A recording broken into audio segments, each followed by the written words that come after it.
Hello, good morning all of you. Welcome back to my channel exam success mantra. और आज हम DElEd first year, जिसे अपने यहाँ जीबीटी के नाम से भी जाना जाता है, उसका नेक्स्ट क्वेश्चन लेने वाले हैं। और उसका नेक्स्ट क्वेश्चन लेने वाले हैं। ऑलरेडी हम इसकी कुछ सीरीज ऑलरेडी चला चुके हैं। ये पेपर फर्स्ट जो हमारे यहाँ होता है, बाल्यावस्था एवं बालकों का विकास, उसका क्वेश्चन है, उसके फर्स्ट यूनिट का क्वेश्चन है। और ऑलरेडी हम इस सीरीज़ में ऑलरेडी कुछ क्वेश्चन ऑलरेडी आपको बता चुके हैं, तो इसी सीरीज़ में आगे बढ़ते हैं। तो आज का क्वेश्चन लेती हूँ। आज का जो क्वेश्चन है, हमारा क्वेश्चन ये है कि वृद्धि और विकास के विभिन्न सिद्धांतों का वर्णन कीजिए। वृद्धि और विकास के सिद्धांत क्या है वे बताने हैं। या हमें ये प्रीवियस ईयर में ऑलरेडी क्वेश्चन पूछा जा चुका है, और ये 2 बार पूछा गया और दोनों बार अलग अलग तरीके से पूछा गया। एक तो इस तरह से पूछा गया, दूसरा जो पूछा गया वह है अभिवृद्धि। वृद्धि या अभिवृद्धि दोनों का मतलब सेम होता है। एवं विकास के निश्चित दिशा के सिद्धांतों को स्पष्ट कीजिए। तो निश्चित दिशा के सिद्धांत यानी उसके सिद्धांतों के बारे में ही हमें बताना है। तो अपने आंसर की ओर बढ़ते हैं। तो हमारा जो विकास और वृद्धि का पहला सिद्धांत है वो है निरंतरता का सिद्धांत। मतलब क्या है इसका? मतलब निरंतरता चलती रहनी, यानी लगातार चलता रहना। यानी कि वृद्धि और विकास जो है, जब केवल विकास कहते हैं तो विकास में हमारी वृद्धि भी क्या इंक्लूड होती है। तो हमारा जो विकास है वो जन्म से लेकर मृत्यु तक लगातार चलता रहता है, अतः यह कभी ना रुकने वाली प्रक्रिया है। हमारा जो विकास है वो जीवन भर चलता रहता है। विकास जैसे कि हमारा विकास के कुछ पक्ष, जैसे अगर हम उसे वृद्धि उसमें से हटा दें तो उसके कुछ पक्ष जैसे क्या हो जाते हैं, हमारा सामाजिक विकास है, सांस्कृतिक विकास है, और हमारा बौद्धिक विकास है। तो ये जीवन भर हमारे अनुभव इसमें जुड़ते रहते हैं, यानी कि हमारा विकास क्या होता है, लगातार चलता रहता है। दूसरा पॉइंट की ओर बढ़ें। दूसरा है एकरूपता का सिद्धांत। दूसरा है एकरूपता का सिद्धांत। विकास की प्रक्रिया में एकरूपता दिखाई देती है। एकरूपता मतलब सब में एक जैसा विकास होता है ना। सब में विकास का जो स्तर होता है, विकास जो होने की दिशा होती है वो एक जैसी होती है। ठीक है, एक रूपता का यानी एक जैसा दिखाई देते हैं। चाहे व्यक्ति विभिन्नता कितनी भी हो, व्यक्ति विभिन्नता अलग अलग हो सकती है, सबका स्वभाव अलग अलग होता है, सबका बौद्धिक स्तर अलग अलग होता है, सामाजिक संवेगात्मक सबका अलग होता है, लेकिन फिर भी उसकी जो विकास की दर है वो एक रूपता दिखाई देती है। जैसे अगर हम बच्चे के शारीरिक विकास की बात करें तो वो क्या होता है, सदैव क्या सिर से पैर की ओर होता है। यानी कि जब बच्चा माँ के पेट में होता है सबसे पहले उसका सिर बनता है, तब जाके उसके सिर से नीचे की ओर बढ़ता है, और केंद्र से परिधि की ओर बढ़ता है। मतलब सबसे पहले उसकी रीढ़ की हड्डी विकसित होती है, तब जाके उसके बाकी अंग क्या होते हैं, विकसित होते हैं। तो ये हो गया हमारा एकरूपता का सिद्धांत। अगले सिद्धांत की ओर बढ़े। अगले हमारे व्यक्तिगत विभिन्नता का सिद्धांत। तो प्रत्येक व्यक्ति क्या होता है, अलग अलग होते हैं, उनमें कुछ ना कुछ विभिन्नताएं पाई जाती है। कभी भी आप 2 व्यक्ति को कंपेयर करेंगे, इसलिए 2 भाई बहनों को, 2 भाई को भी कंपेयर कर लोगे तो उनमें कुछ चीज़ें सिमिलर जरूर होंगी, लेकिन कुछ ना कुछ उसमें विभिन्नताएं जरूर दिखाई देती हैं, है ना। तो यही है व्यक्ति विभिन्नता का सिद्धांत। यानी सभी व्यक्तियों में वृद्धि एवं विकास उनकी स्वाभाविक गति से होती है। जैसे कुछ बालक के जल्दी चलना सीख जाते हैं, कुछ बालक का भाषा विकास जल्दी बोलना सीख जाते हैं, वहीं कुछ बालक यहाँ देर से चलना, देर से बोलना सीखते हैं, है ना। तो यानी कि उनका जो वृद्धि विकास हो रहा है वो क्या, उनकी पर्सनल जो व्यक्तिगत क्षमता है उसके अकॉर्डिंग हो रहा है। ठीक है, अगले पॉइंट की ओर बढ़ते हैं। वह है वंशानुक्रम और एवं वातावरण के संयुक्त परिणाम का विकास। जो हमारा वृद्धि और विकास होता है उसमें हमारा वंशानुक्रम मतलब हमारा जेनेटिक, जो हमारे माता पिता से हमें मिला है उसका, और जिस इन्वायरमेंट में हम रहते हैं, जैसे हमारा खान पान, रहन सहन, वायु, वातावरण है, उन दोनों का इफेक्ट हमारे ऊपर पड़ता है। उस हिसाब से हमारा वृद्धि और विकास होता है। यानी कि बच्चों की वृद्धि और विकास का वंशानुक्रम और वातावरण के संयुक्त परिणाम है। वृद्धि और विकास क्या है, उसका वंशानुक्रम और वातावरण का संयुक्त परिणाम है। वंशानुक्रम को बालक के व्यक्तित्व की नींव माना जाता है। नींव क्या है, वंशानुक्रम है, जो गुण उसको माता पिता से मिला है, और उसके ऊपर जो ढांचा खड़ा होगा, जो उसका व्यक्तित्व विकसित होगा, वो क्या होगा, उसका वो डिसाइड करेगा कि वो किस वातावरण में पला बड़ा है, उसका वातावरण कैसा था। अगले पॉइंट की ओर बढ़ते हैं। अगला है हमारा समग्र विकास का सिद्धांत। समग्र विकास मतलब समग्र मतलब सभी विकास का, सभी का विकास, यानी सभी किसका, शरीर के सभी पक्षों का विकास, है ना। मनुष्य के शरीर का विकास समग्र रूप से होता है। समग्र मतलब एक साथ होता है। मानव के विभिन्न पक्षों का विकास, विभिन्न पक्ष मतलब जैसे क्या साथ साथ होता है, विभिन्न पक्षों का विकास साथ साथ। विभिन्न पक्ष मतलब जैसे उसका सामाजिक पक्ष हो गया, मानसिक पक्ष हो गया, शारीरिक हो गया, संवेगात्मक, इन सब का विकास साथ साथ। ऐसा नहीं कि पहले वो शरीर से पूरा डेवलप हो जाएगा तभी जाकर उसमें क्या होगा, मानसिक विकास होगा या संवेगात्मक विकास होगा। जैसे कि आपने देखा होगा कि जब एक बालक क्या होता है, पैदा होता है, तो कुछ ही मंथ में क्या होता है, वो संवेगात्मक विकास उसमें होने लगता है, वो समझने लगता है, प्यार और डर या गुस्सा, डांट को समझने लगता है। वैसे ही उसमें सामाजिक विकास, जैसे जैसे बड़ा होता है सामाजिक विकास होने लगता है, जैसे जैसे बड़ा होता है उसका मानसिक विकास होने लगता है। ये सारे पक्ष के साथ साथ में चलते रहते हैं। ठीक है, नेक्स्ट पॉइंट की ओर बढ़ते हैं।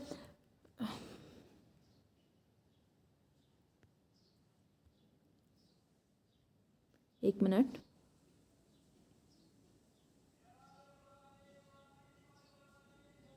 नेक्स्ट पॉइंट की ओर बढ़ते हैं। वो है हमारा छठवां जो सिद्धांत है, वो हमारा परिपक्वता और अधिगम का सिद्धांत। यानी कि जैसे जैसे बालक बड़ा होता है उसका परिपक्वता उसमें आती है और उसका अधिगम पे क्या इफेक्ट पड़ता है। अधिगम यानी लर्निंग, यानी कि सीखने पे क्या प्रभाव पड़ता है।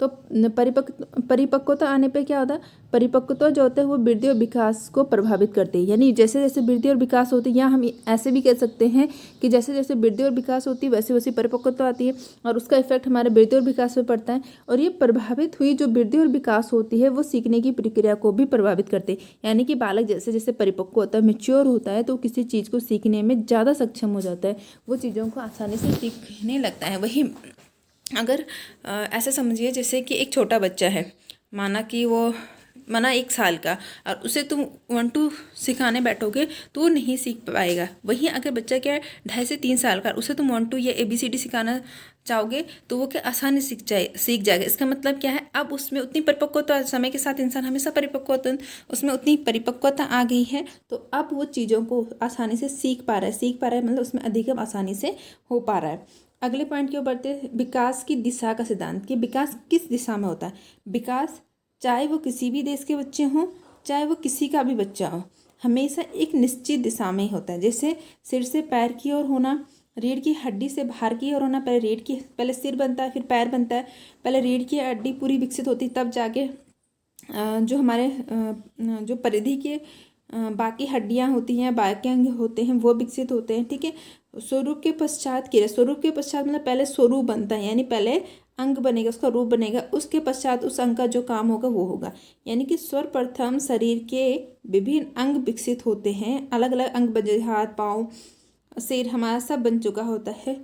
फिर उसके पश्चात उसका प्रयोग किया जाता, सब उसके पश्चात क्या होता है, उन अंगों का प्रयोग कर पाते हैं। जैसे माँ के पेट में सारे अंग विकसित हो जाते हैं, है ना, उसके बाद बच्चे का जन्म होता है, लेकिन फिर भी वो एकदम से क्या होता है, किसी काम को कर पाता है, वो अपने आप से बोतल पकड़ पाता है। यहाँ तक कि जब बच्चा छोटा होता है कि वो अपनी गर्दन को भी संभाल नहीं पाता, तो उसको बड़ी केयर के साथ क्या करते हैं, कैरी करते हैं लोग, है ना। तो धीरे धीरे वो उसका क्या होता है, उसकी मांसपेशियाँ विकसित होती हैं और वो क्या होता है, बाकी काम भी करने लगते हैं। फिर धीरे धीरे बड़ा होता है, अपनी बोतल को स्वयं पकड़ना, चलना फिरना, ये सारे काम वो करने लगता है। तो आगे बढ़ते हैं, नेक्स्ट पॉइंट की ओर बढ़े। तो अगला जो पॉइंट है हमारा वो है वृद्धि और विकास की गति की दर में विभिन्नता का सिद्धांत। वृद्धि और विकास की गति की दर अलग अलग होती है। कब अलग अलग होती है, जैसे वृद्धि और विकास की अलग अलग अवस्था है, जैसे शैशवावस्था, बाल्यावस्था, किशोरावस्था, प्रौढ़ावस्था, और इनमें जो गति की दर होती है ये भी अलग अलग होती है। व्यक्ति की वृद्धि और विकास की विभिन्न अवस्थाएं होती हैं। विभिन्न अवस्थाएं बता दें, शैशवावस्था, बाल्यावस्था, किशोरावस्था, प्रौढ़ावस्था, ये अवस्थाएं, और इन अवस्थाओं में गति की दर भी भिन्न भिन्न होती हैं। जैसे कि जब शैशवावस्था होता है तो शैशवावस्था में क्या होता है, बालक का जो शारीरिक विकास है वो तीव्र गति से होता है, लेकिन उसका मानसिक विकास, सामाजिक विकास, संवेगात्मक विकास लगभग ना के बराबर होता है ना, नहीं होता। संवेगात्मक कुछ हद तक विकसित होने लगता है, लेकिन उसका सामाजिक विकास का लगभग ना के बराबर होता है। लेकिन जैसे ही बाल्यावस्था में आता है, अब उसका शारीरिक विकास भी हो रहा है, लेकिन संवेगात्मक सामाजिक विकास जो शैशवावस्था की तुलना में क्या हो, ज़्यादा तीव्र गति से होता है। किशोर अवस्था में आने पे उसमें और ज़्यादा गति आ जाती है, किसमें, सामाजिक संवेगात्मक विकास में, लेकिन वहाँ पे उसकी शारीरिक विकास का थोड़ा कम हो जाता है एज कम्पेयर टू उसके किशोर अवस्था में, किशोर अवस्था के से अगर हम उसका कंपेयर करें तो। ठीक है, अगला जो है वो है विकास की भविष्यवाणी का सिद्धांत। यानी विकास का भविष्यवाणी कर सकते हैं, यानी अगर हम बालक की शुरुआत के 4-5 सालों को ढंग से ऑब्जर्व करें, उसका विकास देखें, तो हम उसका भविष्य बता सकते हैं कि इसकी रुचि रुझान किस तरफ होगा, ये किस तरह का व्यक्तित्व बन सकता है। विकास की भविष्यवाणी की जा सकती है बालक की रुचि, अभिरुचि, वृद्धि इत्यादि के आधार पर। ठीक है, अगले पॉइंट की और बढ़े। अगला पॉइंट है सामान्य से विशेष की ओर का सिद्धांत। मतलब पहले बालक या व्यक्ति में सामान्य व्यवहार होता है, फिर वो विशेषता के पहले मतलब वो एक कॉमन चीज़ सीखता है, फिर उसमें स्पेशलिस्ट बनता है ना। जैसे बालक पहले सामान्य व्यवहार को सीखता है, फिर वह धीरे धीरे विशेषता की ओर बढ़ता है। जैसे शुरुआत में बच्चा क्या सभी फलों को क्या कहेगा, फल। जैसे उसे फल चाहिए वो बोलेगा मुझे फल चाहिए, लेकिन बाद में वो एक एक का नाम लेने लगे, जैसे कि केला, अमरूद, सेब। कभी कभी बालक क्या करते हैं, सभी फलों को फल ना बोल के बोलते मुझे केला चाहिए, चाहे उसे कोई भी फल दो, चाहे उसे संतरा दे दो, चाहे सेब दे दो, लेकिन उसके लिए उसके क्या सब केला ही होता है। तो इस तरह से बालक क्या है धीरे धीरे, पहले तो सामान्य क्या है, सामान्य उसके लिए फल है, और विशिष्ट क्या हो कि अलग अलग नामों से उन फलों को जान लेना क्या है, विशिष्टता है। नेक्स्ट पॉइंट की ओर बढ़ते हैं। अगला जो पॉइंट है हमारा वो है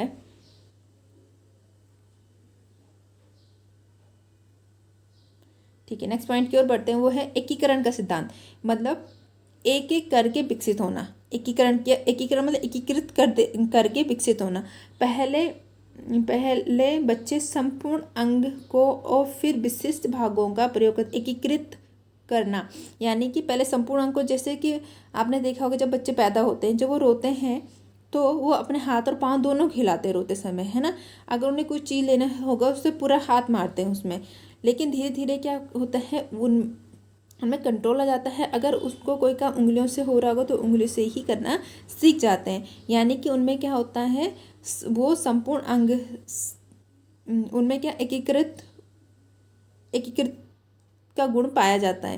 यानी पहले बच्चे क्या है संपूर्ण अंग की और फिर धीरे धीरे वो विशिष्ट भाग का प्रयोग करना सीख जाता है। जैसे पहले बच्चा पूरे हाथ को हिलाता है, फिर हाथ की उंगलियों को चलाना सीख जाता है। अगले पॉइंट की ओर बढ़ते हैं, वह है हमारे विकास की संचित और पुनरावृत्ति का सिद्धांत। यानी विकास क्या है, विकास क्या है, धीरे धीरे हम समाज में जैसे बढ़ते हैं, और जब हमारा विकास होता है हम कुछ क्या अनुभव करते हैं, वो अनुभव हमारे जीवन भर रहते हैं। तो विकास क्या है, अनुभव का कुल योग है। यानी जीवन भर का हमने जो कुछ सीखा होता है वो हमने संचित करा होता है, वो हमारे अनुभव हमारे पास रहते हैं, ठीक है। और विकास की प्रत्येक अवस्था, पुनरावृत्ति मतलब उनमें रिपीटेशन होती है। तो विकास की प्रत्येक अवस्था की विशेषता की पुनरावृत्ति दूसरी अवस्था में दिखे। अगर किसी बच्चे की विशेषता है बाल्यावस्था में, मतलब किसी बच्चे में ये विशेषता दिखाई दे रही, व्यक्तिगत विशेषता की बात यहाँ पे कर रही हूँ मैं, कि जैसे वो अंतर्मुखी है। अंतर्मुखी समझते हैं, मतलब जो कम बोलने वाला बच्चा है, ठीक है, अंतर्मुखी है। तो उसके जो वो किशोर अवस्था में जाएगा तो वहाँ पे भी उसके वो गुण दिखाई देती है, उसकी वो विशेषता दिखाई जाती है। अगर वो प्रौढ़ भी हो गया तब भी उसमें वो विशेषता दिखाई देती है। यानी कि बाल्यावस्था की विशेषता उसकी किशोर अवस्था में भी दिखाई दी, फिर प्रौढ़ अवस्था में भी दिखाई दी। तो इसका मतलब इसको कहा जाता है पुनरावृत्ति का सिद्धांत। अगला है वो है मूर्त से अमूर्त का सिद्धांत। मूर्त मतलब होता है जो दिखाई दे रहा है, अमूर्त मतलब जो हमें नहीं दिखाई। जैसे मूर्त मतलब जैसे हमें घर, परिवार, संसार, पेड़ पौधे दिखा दे, क्या मूर्त। अमूर्त मतलब जो हमें दिखाए, जैसे भगवान को कह लो, जो भगवान को मानते हैं भगवान को कह लो। जैसे हमारा गुरुत्वाकर्षण बल हो गया, घर्षण बल, ये एकदम स्पष्ट रूप से दिखाई नहीं दे रहे लेकिन ये है, तो इसे कहते हैं अमूर्त। तो बालक पहले क्या है भौतिक रूप से उपस्थित वस्तुओं को चिंतन करने लगता है। जैसे वो अगर बाल्यावस्था में आ रहा है तो वो खाने के सामान, खेलने के सामान, है ना, दुनिया में जो पेड़ पौधे हैं इनको समझता है। लेकिन जैसे जैसे वो बड़ा होता है वो अमूर्त चीज़ों को भी समझने लगता है। जैसे भगवान को मानने लगता है, उसे पता मंदिर है यहाँ पे मैंने हाथ जोड़ना है, तो ऐसी हरकतें बच्चे करने लगते हैं। तो मतलब अब वो अमूर्त चिंतन भी करने लगे, वो जो चीज़ें दिखाई नहीं दे रही उसको भी समझने लगे, हाँ ऐसा भी कुछ है। यानी उनमें अमूर्त चिंतन का विकास हो जाता है। अगले पॉइंट की ओर पढ़ते हैं। अगला और आखिरी पॉइंट है हमारा वह है बाहरी नियंत्रण से आंतरिक नियंत्रण की ओर। बाहरी नियंत्रण मतलब पहले उसके शरीर से बाहर के लोग, यानी उसके आसपास के लोग उसे कंट्रोल करते थे। अब क्या वो अपने को खुद कंट्रोल कर सकता है, ठीक है। छोटे बच्चे के मूल्य और सिद्धांतों के लिए वो क्या होते हैं दूसरे पर निर्भर होते हैं। जैसे जैसे उसके माता पिता दादा दादी बताते हैं कि बड़ों के पाँव छुओ, बड़ों को आदर से बात करो, बड़ों से आप से बात करो, है ना। लेकिन जैसे जैसे वो बड़ा होता है तो उसकी क्या स्वयं की मूल्य प्रणाली होती है, स्वयं की आत्मा होती है और आंतरिक नियंत्रण विकसित हो जाता है। मतलब वो अब उसके अपने ऊपर है, वो समझ सकता है कि मुझे किससे किस तरह की बात करनी है या नहीं करनी है। तो ये सब बालक क्या होता है समझ जाता है। तो ये सिद्धांत है कि बालक का वृद्धि और विकास कैसे कैसे होता है, उसके लिए कुछ सिद्धांत बनाए गए। ये क्या कुल 14 सिद्धांत थे जिसके बारे में मैंने आपको बताया। और चलो फिर मिलते हैं नेक्स्ट लेक्चर में। तब तक आपको अगर हमारा लेक्चर पसंद आता है तो चैनल को लाइक करें, सब्सक्राइब करें, शेयर करें, है ना। और फिर ठीक है, मिलते हैं नेक्स्ट लेक्चर में।